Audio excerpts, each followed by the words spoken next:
Mr. Graves, sir, you're recognized. Thank you, Mr. Chairman. I want to thank the Ranking Member Westerman for talking about this. Mr. Chairman, this committee's job is oversight. It's oversight. It's conducting oversight over this committee's area of jurisdiction.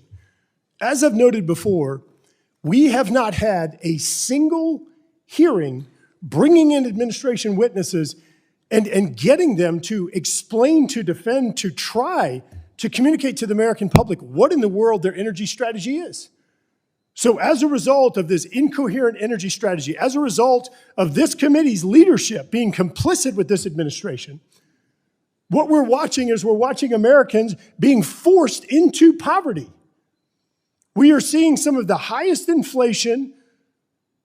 We are seeing people have, just yesterday, we talked about 1 in every 4 Americans having to decide between groceries, medicine, or paying their energy bills.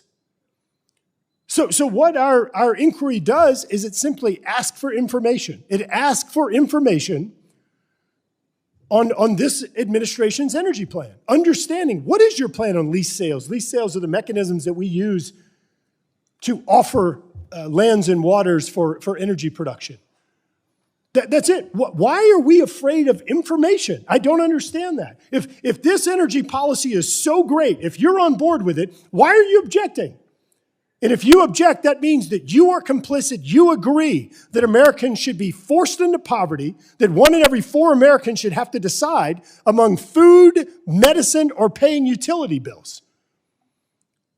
This is outrageous that this committee is being so derelict in its duties, that is refusing to do its job, and it is agreeing to policies that, I will remind you, Mr. Chairman, are resulting in unaffordable energy prices, are causing us to go to Saudi Arabia, Venezuela, and Iran and asking them for energy, and are resulting, my favorite, resulting in higher energy emissions. Higher energy emissions. All right, so take a look, the red bar to the right, that would be Biden. Nice job.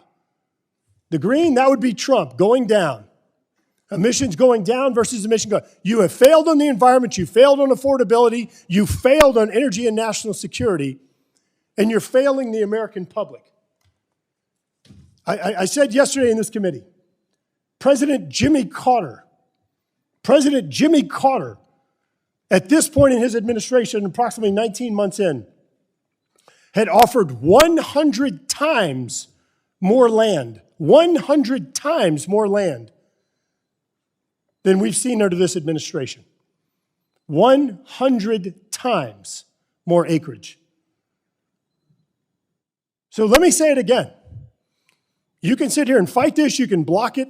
This committee has failed the American public. It's refused to carry out its oversight responsibilities, refused to have the Secretary of the Interior come here and explain and defend their policy that's destroying America. That's telling people in South Louisiana, you can't produce energy because we want to prioritize people in Iran, Saudi Arabia, and Venezuela, 2 of which have kidnapped Americans right now. So let's be crystal clear on this.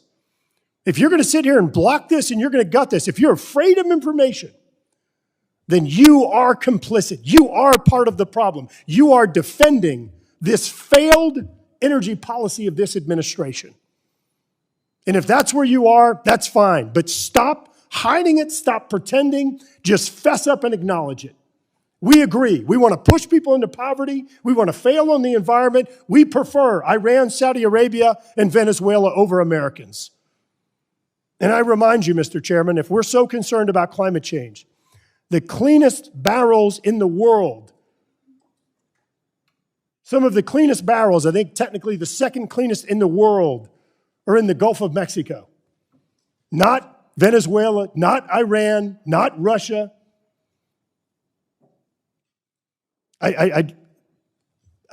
Incomprehensible what this administration's doing. And you're forcing people into poverty. And all we've seen is this administration It's COVID-19. No, it's corporations. No, it's supply chain. No, it's Putin. No, it's tax cuts and job act. No, it's gas station owners. Just blaming everybody else.